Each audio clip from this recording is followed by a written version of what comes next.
புலம்பெயர்ந்த தமிழர்கள் பற்றிய முதல் புதினம் புயலிலே ஒரு தோணி. இந்நூலாசிரியர் ப. சிங்காரம். இந்தோனேஷியாவில் இருந்தபோது தென்கிழக்காசிய போர் மூண்டது. அச்சூழலில் மலேசியா, இந்தோனேஷியா பகுதிகளில் நிகழ்வதாக உள்ள கற்பனை படைப்பு இப்புதினம். அதில் கடல் கூத்து என்னும் அத்தியாயத்தின் சுருக்கப்பட்ட பகுதி இங்கு பாடமாக வைக்கப்பட்டுள்ளது.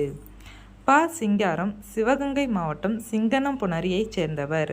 வேலைக்காக இந்தோனேஷியா சென்றவர். மீண்டும் இந்தியா வந்து தினத்தந்தி நாளிதழில் பணியாற்றினார். இவர் அன்றைய சூழலில் அவருடைய சேமிப்பான 7.5 லட்சம் ரூபாயை மாணவர்களின் கல்வி வளர்ச்சிக்காக வழங்கினார். இவர் அப்போவே 7.5 லட்சம் ரூபாய் வச்சுருந்து அந்த மாணவர்களோட கல்விக்காக வழங்கியிருக்காங்க. பார்த்துக்கோங்க.